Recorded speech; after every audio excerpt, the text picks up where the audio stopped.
Oh my god, another dazai video. Okay, God forbid a girl has a favorite character to analyze. Now, I'm gonna rank dazai ships because I don't really know what to make into a video right now. I made an analysis on the flags, but I'm letting someone borrow my Stormbringer book, so I can't really get my quotes or anything on that right now. So I'm making another dazai analysis because why not? I've already made a whole video about Sukoku, so I'm not gonna go on about Sukoku too much. If you want a Sukoku yap, then go watch my Sukoku video that I made. I know that I hate on Sukoku a lot, but like I said in the Sukoku video, they're actually one of my favorite character duos in Bungo Stray Dogs. But they're also one of the most mischaracterized and misunderstood character duos, which is probably why I hate on them and their fans so much. And I also feel like the fandom tries too hard to make it seem like something it's not. Don't get me wrong, I love Teen Sukoku and Beast Sukoku, but the main timeline or universe of Sukoku is just not for me in terms of romantic shipping. After Dazai left the Mafia, I just can't see them as anything more than one of those I miss my ex situationships. I love them as a platonic duo though. They're silly with their constant fighting and arguing, but they also have an insane amount of trust in each other, despite them hating each other or whatever. And I mentioned this in my Sukoku video, but they're also literally perfect for each other. Whether you want to view their relationship as platonic or romantic, the fact that Dazai is the only known character in Bungo Stray Dogs that can save Chuya from corruption, and Chuya is also only able to recognize Dazai's name while using corruption, just screams that they're meant for each other. And Dazai also makes Chuya feel human, and Chuya makes Dazai feel alive. I love that about them. And of course we gotta love the doomed yaoi trope, especially in Beast Sukoku. Beast Sukoku, my loves! Overall, Sukoku is a really well written character dynamic, and I see why people ship it, but it just isn't for me. And I also don't trust you if Sukoku is your first choice for Dazai ships. Opposites attract, I guess. Their relationship isn't really talked about in depth a lot because unfortunately Sukoku fans gotta ruin everything, and Sukoku gets way more attention than them, and also the anime left out a lot of Kunazai moments from the manga. Kunakita and Dazai are quite literally opposites from each other. Kunakita lives by his ideals and Dazai just doesn't fit a single one of his ideals, but they somehow manage to work together really well. And like I said, the anime left out a lot of Kunazai stuff, and the things that were included in the anime is heavily exaggerated and mischaracterizes a lot of Kunazai interactions. For example, Kunakita beating Dazai. These scenes are very exaggerated in the anime, and Kunakita doesn't really beat or hit Dazai in the manga. In the manga, Kunakita only hits Dazai whenever he's doing something that Kunakita thinks is just bad. For example, flirting with Higuchi and asking her to commit with him. But Kunakita does clearly care for Dazai a lot. So for you guys who want to call Kunazai abusive or whatever, then yeah. Keep in mind that Kunakita takes care of Dazai and literally has it in his schedule to check up on Dazai twice a day to make sure that he's taking care of himself. I also personally believe that Dazai going out of his way to be annoying and troll and rage bait people is just like his love language, and well, he trolls the absolute flip out of Kunakita any chance he gets, specifically by getting in the way of Kunakita's ideals and schedules. And this is also sort of his way of looking out for Kunakita, since he doesn't want Kunakita to become lost in his ideals and end up like the Azure King. But it is shown that they have a lot of care and respect for each other. And one more thing I'd like to point out before I stop yapping about Kunazai is that Kunakita very likely reminds Dazai of Oda in a way. Like, have you seen the parallels between Kunakita and Oda? And I don't mean this in like a sad way, but I mean more in a comforting way that lets Dazai know that everything's gonna be alright even without Oda there. And Kunakita kind of reminds Dazai of Oda because of like his ideals to be a good person or whatever. Kunazai isn't my first choice when it comes to Dazai ships, but it's definitely one of my favorites. Odazai is one of the most controversial ships in Bungo Stray Dogs. I mean, to be fair, when we were shown most Dazai and Oda interactions, Dazai is 18 and Oda is 23. Both adults, so it's not the worst ship in Bungo Stray Dogs. But here's why I personally don't like it. I just don't really like the idea of it because Dazai was 16 when he met Oda. Oda was a whole adult. I feel like the fact that Dazai was 16 when Oda met him plays a huge role in why he'd never see Dazai in any type of romantic way. But I do love their dynamic. They both have a lot of respect for each other and see each other as equals, despite the difference between the amount of power Dazai has over Oda. To me, their relationship gives more family bond vibes than romantic. Now, I'm not one of those Oda and Ango are Dazai's fathers fans. I just think the bond that Oda and Dazai have give some type of family vibes. Maybe something more like siblings, but like what I mean is like something that'll never turn into anything more than a platonic relationship. Oda's clearly had a lot of influence on Dazai's life and character development too. Like Dazai literally left the mafia for Oda because he wanted Dazai to become a good person, and Oda wanted Dazai to become a good person because he knew that the mafia was too much of a toxic environment for Dazai to be living in, especially with how young he was, and Oda just wanted the best for Dazai. I love them as a platonic duo though, and in fact they're one of my favorite character duos in Bungo Stray Dogs, but I could never bring myself to see them as a romantic ship. And here's another character dynamic that was completely ruined by Sukoku fans and the anime. I'm the Bungo Stray Dogs anime's #1 hater, guys, please. The anime left out so much Fiozi, especially from the prison arc. But anyways, I love how complex Fyodor and Dazai are, both individually and as a duo. Fyodor and Dazai are like my two favorite characters to analyze from like any fictional characters in general. So I'm about to go on the fattest rant ever. They're both extremely smart, but have very different ways of viewing and doing things. But something that they do have in common is that they are both very driven by their goals. Fyodor's goals is to get rid of all ability users and will do anything he needs to do to achieve that goal. Dazai's goal is to become a good person and change his entire life because of what Oda wanted him to do. Fyodor and Dazai are so similar and different at the same time, and it's something that I love about Fiozi. And something else I want to point out, everybody loves to go on about how Chuya's and Dazai's abilities go together so well, but what about Fyodor's and Dazai's? Fyodor likely loves Dazai's ability because he hates all abilities, including his own, but Dazai's ability is the only known ability in Bungo Stray Dogs that could turn Fyodor's ability off. I feel like having Fyodor's ability would be Dazai's worst nightmare though. I feel like Fiozi would kind of be one-sided as a romantic ship though. Fyodor was very impressed by Dazai and his intelligence, and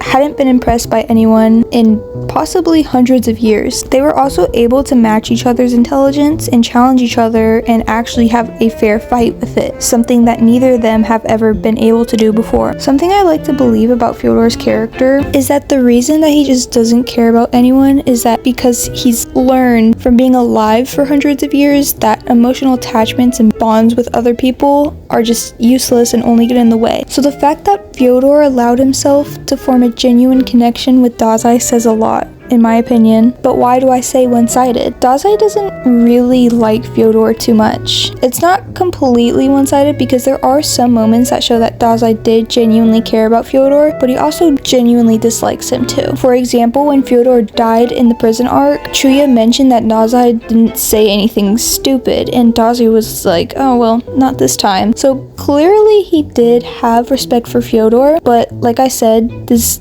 doesn't change the fact that he hates him. And also, Fyodor is Dazai's and the detective agency's main enemy throughout the series, and eventually one of them is probably going to have to kill the other later on in the series. And one more thing, Fyodor is still upset about the breakup, and also he canonically refers to Dazai as his other half. But anyway, I love the idea of like semi-one-sided Fiozi, and it's one of my favorite ships in Bungo Stray Dogs. Oh my god, Sigai, my loves! I read an unhealthy amount of poorly written Sigai angst fics. Poorly written because people on AO3 can't write Sigai without Sukoku getting in the way. but I'll take Sigai where I can. I'm 100% biased because Sigai is my favorite ship, like, ever, but Sigma and Dazai are genuinely one of the best character duos in Bungo Stray Dogs, whether you view them as platonic or romantic. Sigai is kinda hard to analyze since we don't really have many chapters and interactions with them for now, but once we get more on their relationship and their development on their dynamic or whatever, you best believe I'll be making the biggest, fattest, juiciest analysis rant on them ever. I absolutely adore the relationship though.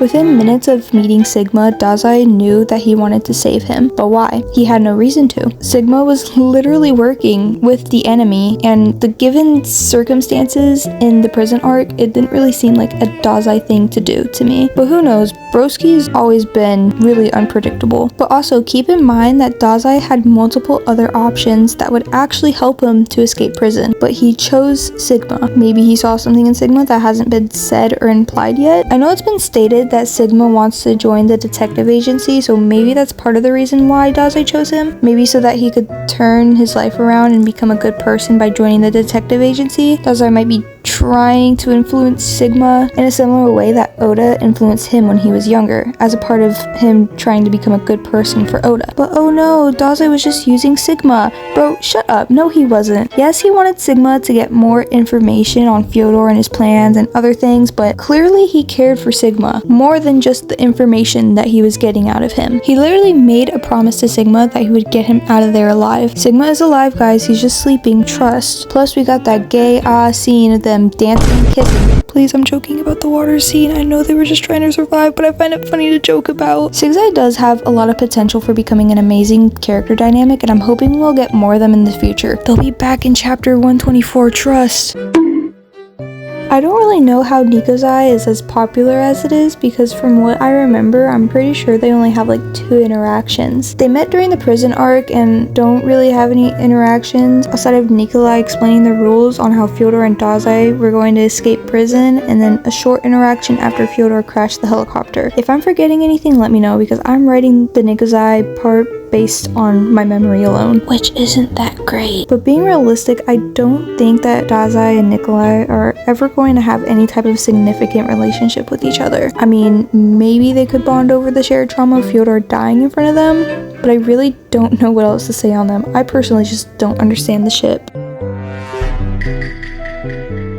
Oh my god, let me tell you, I love Rompo and Dazai's dynamic. First of all, they're both probably the smartest characters in Bungo Stray Dogs, and together I'd imagine them being a unstoppable duo when it comes to their intelligence. Especially since Dazai uses strategy for his intelligence and Rompo uses logic for his, which makes it to where they're able to help each other in certain areas. Dazai is also shown to admire how smart Rompo is even without an ability. Rompo also very likely knows Dazai and probably the other members of the detective agency better than any other detective agency member. I mean, Rompo is able to read anyone pretty easily, but I think it's more significant to point it out with Dazai because nobody truly knows and understands Dazai, but Rompo can. And something I've been thinking about while writing this is that Rompo is probably the only ADA member who fully knows about Oda. Hear me out. As we know, Rompo has met Oda twice. First in the Untold Origins arc when he was 14, then again in the Dark Era arc before Oda died. He even told Oda that he was going to die. It's also implied that Dazai refuses to talk about Oda since he died. The closest thing we have to Dazai talking about Oda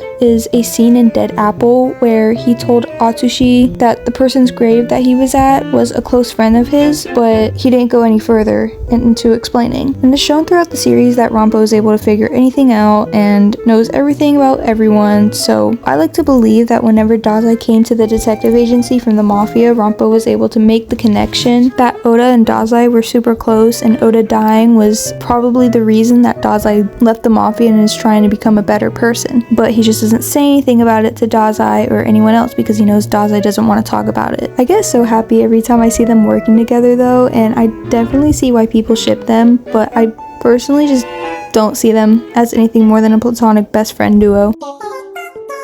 Literally the very first interaction between Dazai and Sasaki, Dazai commented on how he found Sasaki attractive, but he's never actually shown to want to genuinely pursue her. It's shown throughout the entire series that Dazai is a very flirty person and will flirt to get something out of it if he needs to, which is usually the case when he's shown to be flirting with girls. With Sasaki, he did this to get information out of her and also as a way to mess with Kunikita. And he was also upset when she died. I just personally don't really prefer the ship. Sorry, I'm a Kunazai glazer, but the ship itself is alright, I guess. These are probably some of the most popular character duos in Bungo Stray Dogs. Dazatsu because they're the two main characters, and for Dazaku for the angst edits throughout the fandom. But ship-wise, I hardly see anything on both ships. But to be fair, 90% of the fandom is too focused on Sukoku and Shin Sukoku. I don't ship either Dazatsu or Dazaku, but the idea of them is nice. I enjoy both Atsushi's and Octagawa's relationship as it originally is portrayed in Bungo Stray Dogs with Dazai, as Atsushi's mentor and Octagawa's ex-mentor, and Octagawa getting jealous of Atsushi and hating him because he doesn't even have to try to get Dazai's approval, something that Octagawa desperately seeks throughout the series. Dazai was also the one who taught both Atsushi and Octagawa a lot of the things that they know, specifically fight mechanism wise, I guess. But I just don't see either as a romantic ship. Possibly one-sided on Dazaku on Octagawa's side, since Octagawa has been shown to have this obsession with Dazai and having his approval, but still, I just don't personally see the ship. I love the angst edits and content of the three of them, like as a trio, but I could never ship any of them with Dazai, specifically because I just got that mentorship part stuck in my mind. Higuchi is another one of those girls that Dazai just flirted with once to get something out of it. The only reason that Dazai tried flirting with Higuchi and asking her to commit with him was so that he was able to put that tracking device on her. They've also had hardly any interactions, and all of their interactions that they do have are very short. This is just another one of those ships that don't really make sense to me, but if you want to ship it, you do you, I guess. Fun fact, the waitress that Dazai is shown to be flirting with is based off of a character from the real author Dazai's book No Longer Human, which Yozo, the main character in No Longer Human, flirted with and attempted to commit together with, but he failed and the waitress was the only one who died. I'm pretty sure this was based off of something that actually happened in the real author Dazai's life, where he flirted with a waitress at a cafe and then tried to commit with her together, but Dazai ended up surviving and the waitress ended up dying. Dazai is shown to flirt with the waitress, and unlike the other girls that he's shown to flirt with, there isn't really anything that he's trying to get out of flirting with her. He even brings her up when yapping to Fyodor in prison and asks him for advice on what to do because she won't respond to his flirting. The idea of the ship is cute, and I love the parallels that they have to No Longer Human and the real author Dazai's life, and it's the closest thing to an actual canon Dazai ship that we have in the series, so it makes sense on why people ship it. I just don't see much content of it. I just don't see many people in the fandom shipping it because of course they gotta have their little yaoi ships. No, just no. Do I even have to explain myself on this one? First off, their age difference. Mory was 32 when he found Dazai, who was 14 at the time. And also, Mory is definitely some sort of father figure for Dazai. Extremely toxic one, but he still has the role of a father figure in Dazai's life. Even though Mory was manipulative and abusive towards Dazai, he still cared a lot about Dazai. Mory literally took Dazai in after his attempt and helped him, then likely gave him a place to live, prevented him from killing himself, and even checked up on him and took care of his physical health. He also sort of manipulated Dazai into being somewhat dependent on his guidance. Yes, it's a toxic and manipulative relationship, but Mory did care for Dazai in a fatherly way. I've also seen headcanons that Mory liked Dazai in a romantic or inappropriate way, and I absolutely hate this headcanon with everything in me. It's such an unnecessary and stupid headcanon to have, especially when nothing is shown or implied that Dazai and Mory had anything inappropriate going on in their relationship. And in fact, Mory isn't even a PDF file, and I will stand by that till the day I die. I've talked about my opinions on Mory being a PDF file in another video, so go watch that if you want to understand my reasoning on why I say that, because I'm not going to be explaining it here. I absolutely hate Moryzai as a ship, but I do love the toxic father-son relationship that they do have. Anyway, there's my tier list. I think I've included literally every single popular dazai ship, even some unpopular ones. But yeah. Hi, so I recorded this before the new chapter came out, and if I knew the things that would happen in that new chapter, I would have waited and said it in the Dazaku part. But oh my god. Manga spoilers for the most recent chapter, if you haven't read it already, but what do you mean? What do you mean? Octagawa, you fought so hard. Dazai! No! What? This new chapter genuinely has me tweaking. I'm not even a Dazaku shipper or anything, but I love their, I guess, platonic dynamic. And that chapter has me going insane right now. What do you mean? Octagawa got Dazai's approval, teared up, and then fucking died. Asagiri, are we for real right now? Anyway, I'm done ranting now. I'm sorry.